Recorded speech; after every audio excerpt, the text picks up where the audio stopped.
Good morning, students. Good morning, ma'am. Good morning, ma'am. I am going to Morning, start a ma'am. new chapter of history. ठीक है? The name of chapter is the journey towards cultural assimilation. Assimilation होता है fusion, क्योंकि अपने India में different different country से लोग आए थे, इन्वेड किया, सेटल हुए, तो हुआ इससे क्या हुआ कल्चरल एसिमिलेशन। दो तीन कल्चर मिलके नई कल्चर इवॉल्व हुई, दैट इज कॉल्ड एसिमिलेशन। अब इस चैप्टर में थोड़ा सा chapter is little bit boring, but we have to study, there is no option. So key aspects of this chapter is different types of structure were built during the medieval period. हम ये पढ़ेंगे कि medieval period में कौन कौन से structures बनाए गए, कौन कौन सी buildings, कौन कौन से monuments बनाए गए। फिर टेम्पल्स के बारे में, कौन कौन से न्यू टेम्पल्स इवॉल्व हुए, डेवलप हुए, मॉस्क्यूज, टॉम्स बने, बहुत सारे टॉम्स आपने देखा होगा, दिल्ली में भी है, आगरा में भी है, gardens, Yes, ma'am. Different types of gardens, baolis. Baolis समझते हो क्या होता है baolis? Yes, Yes, ma'am. ma'am. क्या होता Yes, है ma'am. क्या Yes, होता है ma'am. Baolis? What do you understand by baolis? Ma'am जिसमें पानी Ma'am, होता है। मैम जैसे हम हिंदी में बोलते हैं बावली। हाँ, वाटर it's में a सब, floating tanks हाँ that हाँ बिल्कुल it is बिल्कुल used to store the water. बिल्कुल, वेरी गुड। हवेलीज, फोर्ट्स, इनके बारे में पढ़ेंगे। अब painting style, different different painting style evolve हुई मिडिवल पीरियड, है ना। मुगल्स के आने से, इंडियन की तो अपनी अलग स्टाइल थी, मुगल स्टाइल अलग थी, पहाड़ी स्टाइल अलग थी, तो वो हम देखेंगे। लैंग्वेज और लिटरेचर सबके अलग अलग थे, कोई अरेबिक, पर्सियन, हिंदी, संस्कृत, है ना। केस स्टडी शाहजहाँ के बारे में कि शाहजहाँ ने सबसे ज़्यादा मॉन्यूमेंट्स मतलब बनवाए थे। तो ये सिर्फ बेसिकली जो है कल्चरल एसिमिलेशन है, डिफरेंट टाइप्स ऑफ पेंटिंग के बारे में है, ये हम इसमें पढ़ेंगे। The establishment of the Delhi Sultanate towards the beginning of the 13th century marked a new phase in the cultural development of India. Delhi सल्तनत जब एस्टेब्लिश हुई, है ना, जो बिगनिंग थी 13th सेंचुरी की, उसमें क्या हुआ, एक न्यू फेज आया। न्यू फेज क्या आया? Cultural development of India. India में कल्चरल डेवलपमेंट का एक न्यू फेज स्टार्ट हुआ। The Turks brought Arabic and Persian culture with them, which intermingled with the local Indian traditions. जो टर्कीज थे, Turks होते हैं तुर्की, तुर्की हिंदी में बोलते हैं, टर्क्स आए थे और अपने साथ क्या लेके आए थे? वो अरेबिक और पर्सियन कल्चर को अपने साथ लेके आए थे, अपने साथ उन्होंने कैरी की थी। और वो क्या हो गई, हमारे जो लोकल इंडियन जो ट्रेडिशंस थी उससे इंटरमिंगल्ड हो गई, मतलब मिक्स हो गई, फ्यूजन हो गया। इनकी अपनी अलग कल्चर थी, अरेबियन कल्चर, पर्सियन कल्चर, अब वो किससे इंटरमिंगल्ड हो गई? लोकल इंडियन ट्रेडिशन से। तो this cultural synthesis further increase and diversified with the coming of the Mughals. अब ये जो कल्चरल जो सिंथेसिस था वो धीरे धीरे, अब ये तीनों मिलके क्या हो गई, एक new phase, new culture develop हो गई। अब ये कल्चर सिंथेसिस वो आगे इंक्रीज हुआ और वो मुगल्स के आने से डाइवर्सिफाइड हो गया और डिवाइड हो गया, ठीक है। मुगल से पहले की बात हो रही थी। The intermixing of the cultural tradition was seen in the monuments. अब इस इंटरमिक्सिंग कल्चर को हम कहाँ देख सकते हैं भाई? हमें कैसे पता लगा कि कल्चर मिक्स हो रही है, इंटरमिक्स हो रही है? ये चीज़ें हमें कहाँ से पता लगेगी? हमें पता लगेगी जब हम मॉन्यूमेंट्स को देखेंगे। मॉन्यूमेंट्स में जो आर्टिस्ट हैं, हमें शायद ना समझ में आए कि भाई अरेबियन में क्या कल्चर था, किस तरह की पेंटिंग थी, कार्विंग थी, क्या थी, ये सब जो बहुत आर्टिस्ट हैं जिन्हें इंटरेस्ट है वो। लेकिन ये जो इंटरमिक्सिंग कल्चरल जो ट्रेडिशंस हैं, उनको हम मॉन्यूमेंट्स में देख सकते हैं, पेंटिंग्स में, डिफरेंट डिफरेंट पेंटिंग्स, लिटरेचर में, म्यूज़िक में। इवन म्यूज़िक भी डिफरेंट डिफरेंट होता है। सूफ़ी म्यूज़िक, आपने जो म्यूज़िक में इंटरेस्ट रखते हैं, देखो सुना होगा ना आपने, ये सूफ़ी है, ये कंटेम्प्रेरी है, ये वो है, ये वो है। तो ये जिनको समझ है वही समझ सकते हैं। Interaction of the Turks with the Indian resulted in the development of a new enriched culture. जो इंटरेक्शन हुआ टर्कीज का इंडियन ट्रेडिशन के साथ, जो अरेबियन और पर्सियन जो कल्चर थी वो इंडियन जब लोकल इंडियन कल्चर से मिक्स हुई तो क्या हुआ, एनरिच कल्चर का डेवलपमेंट हुआ, है ना, कल्चर का डेवलपमेंट हुआ। अब मैंने बताया था कि इंटरमिक्सिंग कल्चर को कैसे देख सकते हैं, बिल्डिंग मॉन्यूमेंट्स में देख सकते हैं। तो बिल्डिंग मॉन्यूमेंट्स में क्या था, जो establishment of Delhi Sultanat in the 13th century marked a new phase in architecture या आर्किटेक्चर ऑफ इंडिया। तो दिल्ली सल्तनत जब एस्टेब्लिश हुई 13th सेंचुरी में तो एक न्यू फेज डेवलप हुआ।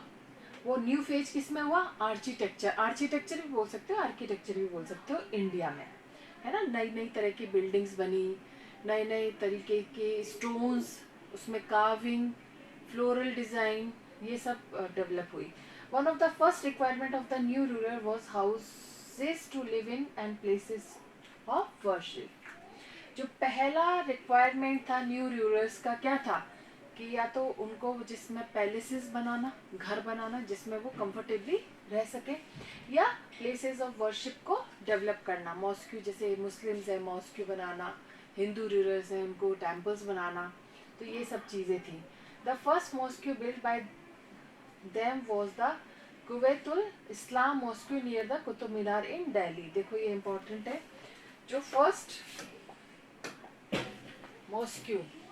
मॉस्क्यू डेवलप हुई थी उनके द्वारा, वो कुवैतुल इस्लाम मॉस्क्यू थी। ये न्यू दिल्ली में कुतुब मीनार के पास है, बहुत बड़ी मस्जिद है, बनाई गई थी, ठीक है। तो ये पहला था उनका।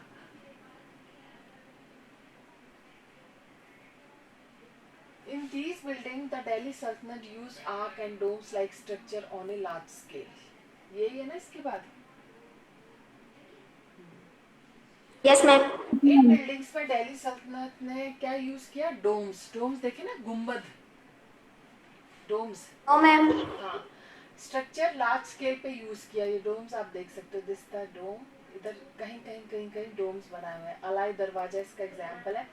The construction of the arch and the dome needed to strong cement. अब डोम बनाना है कहीं भी, किसी भी बिल्डिंग में, किसी भी मॉन्यूमेंट में, तो किसकी जरूरत पड़ती है, स्ट्रॉन्ग सीमेंट्स की, है ना, स्ट्रॉन्ग सीमेंट की। अदरवाइज क्या होगा, stone could not be held in place, stone रुकेगा ही नहीं। जब तक आप अच्छे से सीमेंट नहीं लगाओगे डोम बनाने के लिए, तब तक क्या होगा, वो पत्थर रुकेगा ही नहीं। तो उसमें ज़्यादा सीमेंट की ज़रूरत पड़ती है। So the Turks use fine quality mortars in their building and new architectural style which became widespread in North India with the arrival of Delhi Sultanate। तो इसीलिए जो टर्कीज थे उन्होंने फाइन क्वालिटी का सीमेंट है, मोटार्स है, वो अपनी बिल्डिंग में यूज़ की और न्यू आर्किटेक्चरल स्टाइल डेवलप की, जो कि ये नॉर्थ इंडिया में वाइड स्प्रेड हो गया, काफ़ी फैल गया था, ठीक है। और ये नॉर्थ इंडिया में हुआ, और ये तब हुआ जब दिल्ली सल्तनत का अराइवल हुआ। दिल्ली सल्तनत में मुगल्स आए, टर्कीज आए, तब ये हुआ। In the sphere of decoration they use geometrical and floral design combining them. अब जो डेकोरेशन के लिए क्या करते थे, जैसे मुगल आर्किटेक्चर में आप देखोगे तो जो डिजाइन होती है ना वो जियोमेट्रिकल होती है।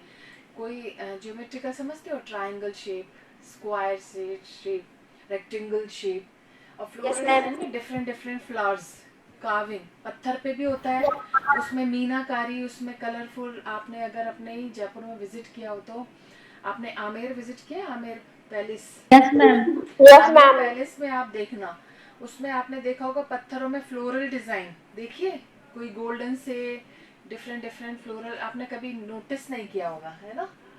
तो ये मुगल्स की देन थी, ये है। फिर इसके बाद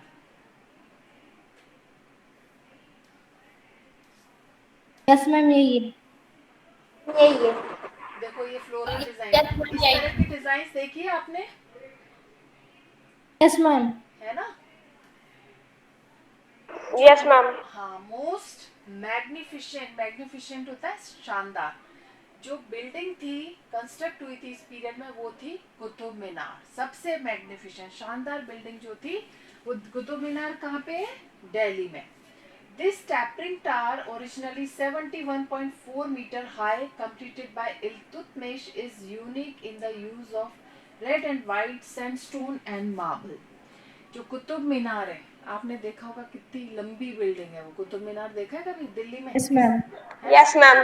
जो वो टावर है उसकी हाइट है 71.4 metre.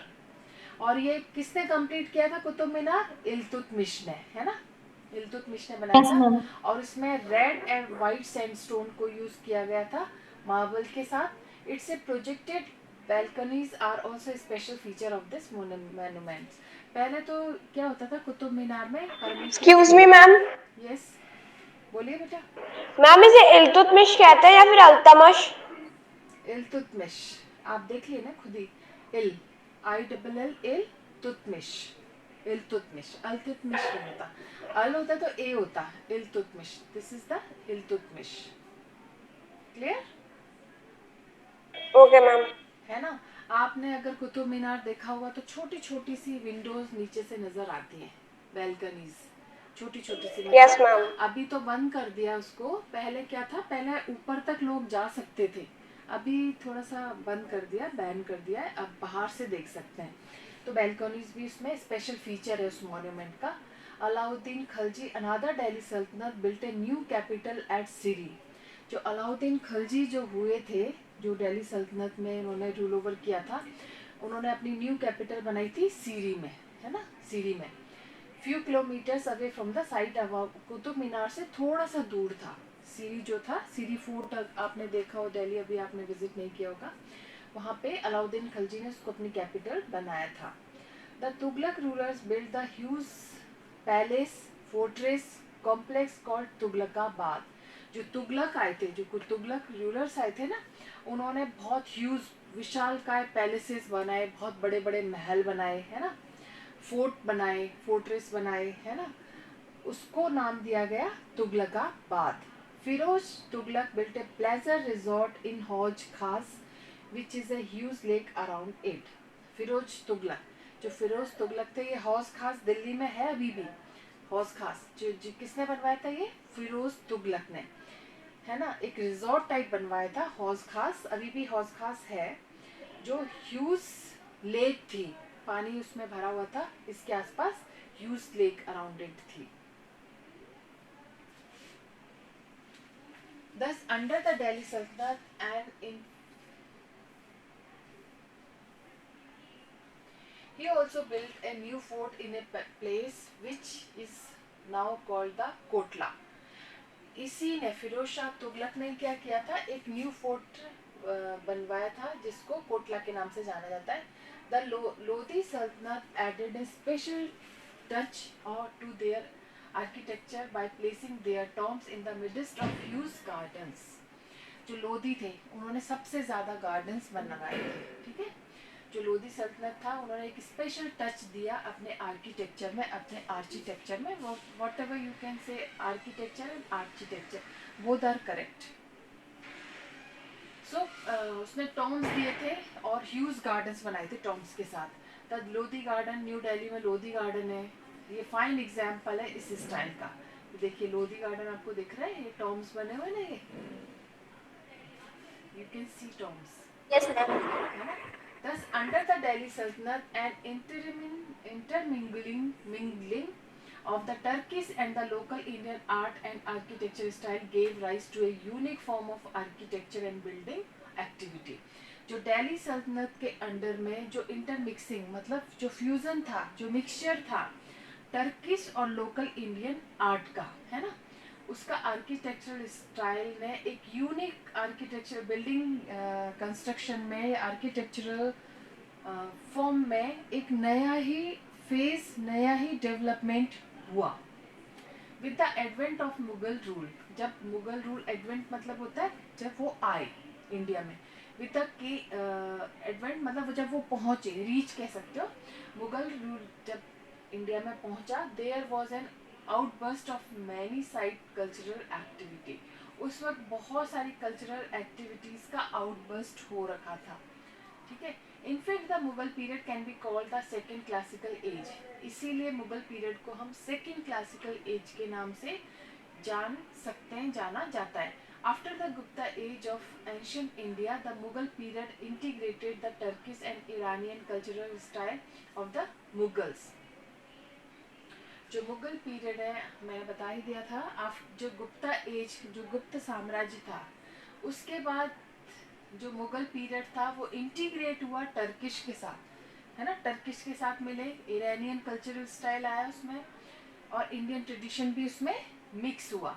This led to a unique cultural assimilation, ये सबसे इम्पोर्टेंट और यूनिक कल्चरल एसिमिलेशन था जिसमें Indian cultural style, Turkish, Mughal सबकी कल्चर एसिमिलेट हुई थी, मिल गई थी। With the coming of the Mughals, architecture got a boost. अब मुगल के आने से जो था आर्किटेक्चर था, जो आर्किटेक्चर था, उसको वो बूस्टअप हुआ। Mughal built magnificent forts, palaces, gates, mosques. जो मुगल्स थे उन्होंने शानदार फोर्ट्स बनवाए, हर जगह देख सकते हो, आगरा में, दिल्ली में, फतेहपुर सीकरी आप देख सकते हो। पैलेसेस बनवाए, गेट्स बनवाए, बड़े बड़े अलाई दरवाजा आप देख सकते हो, मॉस्क्यूज बनवाई। They also laid out many beautiful gardens with water running through them. बहुत सारे ऐसे गार्डन जिसमें पानी बहता हुआ, कश्मीर में जाओगे या फिर आगरा में जाओगे या दिल्ली में जाओगे, यहाँ आपको ये देखने को मिलेगा।